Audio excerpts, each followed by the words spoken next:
नमस्कार, स्वागत है आप दर्शकों का। आप देख रहे हैं न्यूज़ 18 का डिजिटल प्लेटफॉर्म। मैं हूं आपके साथ रजनी चौबे।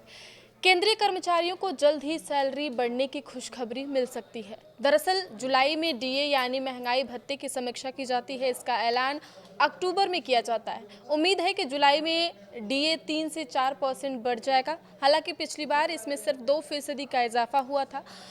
क्यों मिलता है डीए?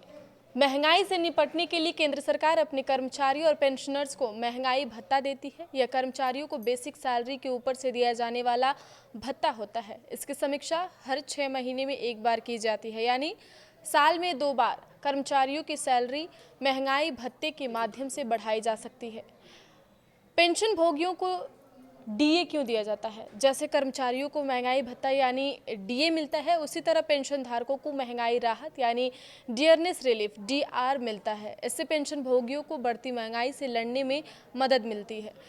डीए की वजह से कर्मचारी की सिर्फ टेक होम सैलरी नहीं बढ़ती है, जी हाँ, यह पूरे पे स्ट्रक्चर को ही प्रभावित करता है। ऐसा इसलिए क्योंकि बेसिक सैलरी के अलावा डीए भी सैलरी स्ट्रक्चर को वो पार्ट होता है जिसका असर पीएफ, पेंशन और ग्रेच्युटी के कैलकुलेशन पर पड़ता है।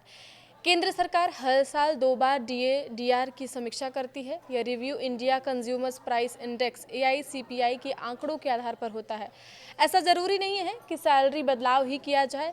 डीए की समीक्षा जनवरी और जुलाई में होती है। इनकी घोषणा लगभग मार्च और अक्टूबर में की जाती है। पिछली बार सरकार ने डीए में 2% का इजाफा किया था, यानी इसे 58% से बढ़ाकर 60% कर दिया गया था। इसका मतलब है कि इसका फायदा 58 लाख कर्मचारियों और 65 लाख पेंशन भोगियों को मिला था। इस बार एआईसीपीआई की आंकड़ों को देखने को 3 से 4% की वृद्धि की उम्मीद जताई जा रही है। असम, अरुणाचल प्रदेश, तमिलनाडु, ओडिशा और उत्तर प्रदेश ने अपना डीए बढ़ाकर 60% कर दिया है।